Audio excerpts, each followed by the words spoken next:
ating pong topic ngayon ay tungkol po kay Job. Wala po naman siguro sa atin na hindi nakakakilala kay Job. Lagi po siyang topic whenever we are encountering sufferings in this world. Pero gusto ko pong ibahin yung style na yun. Kasi usually, iiyakin muna tayo ni Job eh. Ngayon po, mag-uumpisa tayo sa story niya, sa ending. Para namang spoiler ako sa movie. Diba sa movie, pag sinabing etong ending niya, wow, huwag mo sabihin sa akin yung ending. O kaya pag nagbabasa ka ng libro, ay, alam mo, sister, sa chapter ganito, ganito ang nangyari dyan. Ayaw natin nun. Gusto natin malalaman natin in the end. Pero, ngayon po, umpisahan natin kasi I want us to have the right perspective whenever we talk about Job. Para makita natin na there is Job 42. At ito pong sinasabi noon. God blessed Job's later life even more than his earlier life. He ended up with 14,000 sheep, 6,000 camels, 1,000 teams of oxen, and 1,000 donkeys. He also had 7 sons and 3 daughters. He named the first daughter Dove, the second Cinnamon, and the third Dark Eyes. There was not a woman in that country as beautiful as Job's daughters. Their father treated them as equals with their brothers, providing the same inheritance. Job lived on another 140 years, living to see his children and grandchildren, 4 generations of them. Then he died, an old man, a full life. If we are to look at these verses, pag binasa natin, we would easily say, what a blessed man, napakapalad naman ni Job. Pinagpala siya, biruin mo, twice as much ang na-receive niya, ang anak niya, ang gaganda, at he had a full life, nabuhay pa siya ng mahaba, napaka-blessed naman ni Job. Dahil nasasabi natin to because we know how the story ended. But this is not how the story began. Ang ganda ng ending, ang ganda po ng mga natanggap ni Job, ang ganda ng mga pagpapala na natanggap niya. Pero, ano po ba ang pinagdaanan ni Job? At maaaring itong pinagdaanan ni Job, pinagdadaanan din natin, pinagdadaanan ng, but nobody, I don't think there's anybody who can experience the same experience that Job had experienced. Hindi tayo aabot. Baka one step pa lang ng suffering ni Job, meron na tayong, lulupasay na talaga tayo sa Panginoon. Which he also did. So, this is how it began. So, medyo mahaba itong babasahin natin, but let us savor every word. Namnamin po natin. Dahil dito po yung magsisentro yung ating pag-aaral ngayong araw na to. Many years ago, a man named Job lived in the land of Uz. He was truly good person who respected God and refused to do evil. Job had 7 sons and 3 daughters. He owned 7,000 sheep, 3,000 camels, 500 pair of oxen, 500 donkeys, and a large number of servants. He was the richest person in the East. Job's sons took turns having feasts in their homes, and they always invited their 3 sisters to join in the eating and drinking. After each feast, Job would send for his children and perform a ceremony as a way of asking God to forgive them of any wrongs they may have done.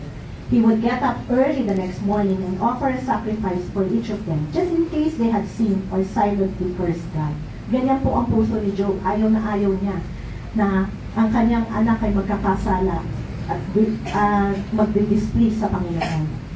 Makita natin sa earlier verses, napakayaman po talaga ni Job.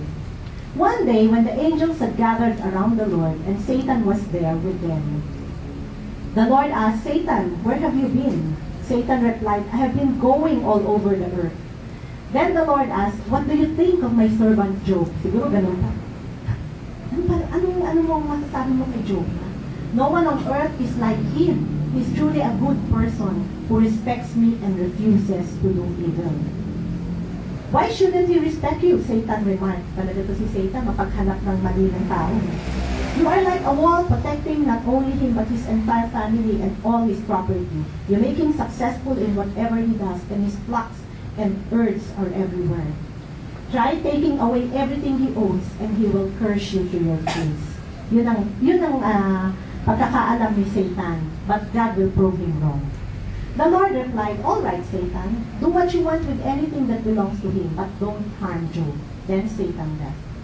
Job's sons and daughters were having a feast in the home of his oldest son when someone rushed up to Job and said, "While your servants were plowing with your oxen and your donkeys were nearby eating grass, a gang of Sabaeans attacked and stole the oxen and donkeys. Your other servants were killed, and I was the only one who escaped to tell you." Nag-umpisa na po ang dilubyo sa buhay ni Job.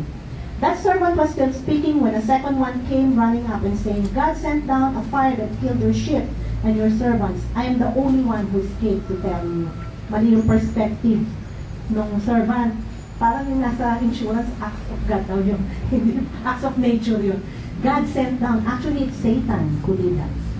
Before that servant finished speaking, a third one raised up and said, "3 gangs of Chaldeans attacked and stole your camels. All of your other servants were killed, and I'm the only one who escaped to tell you."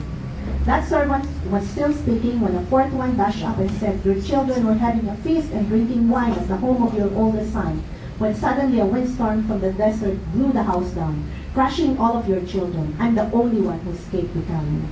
When Job heard this, he tore his clothes and shaved his head because of his great sorrow.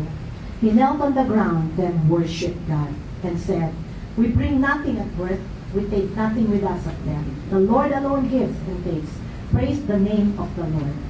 In spite of everything, Job did not sin or accuse God of doing wrong. So kilala talaga ng Panginoon si Job. Alam niya that Job would have a right perspective. Ano man ang mangyari sa kanyang buhay, alam niya na alam ni Job that he cannot accuse God of doing wrong dahil ang Diyos walang planong masama sa kanyang mga anak. Job chapter 2, when the angels gathered around the Lord again, Satan was there with them. And the Lord asked, "Satan, where have you been?" Satan replied, "I've been going all over the earth." Then the Lord asked, "What do you think of my servant Job? No one on earth is like him. He's truly a good person who respects me and refuses to do evil. And he hasn't changed, even though you persuaded me to destroy him for no reason." So alam na Panginoon that Job did not change, would not change kahit ano pang mangyari. Satan answered, "There's no pain like your own. People will do anything to stay alive. Try striking Job's own body with pain, and he will curse you to your face." "All right," the Lord replied, "make Job suffer as much as you want, but just don't kill him." Satan left and caused painful sores to break out all over Job's body from head to toe. Then Job sat on the ash heap to show his sorrow, and while he was scraping his sores with a broken piece of pottery, his wife asked, "Why do you still trust God? Why don't you curse him and die?" Job replied, "Don't talk like a fool. If we accept blessings from God, we must accept trouble as well." In all that happened, Job never once said anything against God. Eliphaz from Teman, Bildad from Shua, and Zophar from Naamah were 3 of Job's friends, and they heard about his troubles, so they agreed to visit Job and comfort him. When they came near enough to see Job, they could hardly recognize him, and in their great sorrow they tore their clothes, then sprinkled dust on their heads and cried bitterly. For 7 days and nights they sat silently on the ground beside him, because they realized what terrible thing he was in. Siguro po sa atin, sasabihin natin, grabe naman ang Diyos. Bakit inalaw naman niya na mangyari yung kay Job? God allowed that because He knew Job will pass all the tests. And this is our topic today. Job, the man who passed the test. Why me? Halos lahat tayo, almost everyone asks this question when terrible suffering strikes. Lack of food, sickness, no work. Each one of these 3 raises intense questions about why God allows pain. Diba lagi, why me, Lord? Ang dami naman dyan. Mas masasama, bakit ako pa? Or minsan tayo mismo, bakit siya pa, Lord? Napakabuting tao. Anong kasalanan niya? Siya pa yung nagsasabi.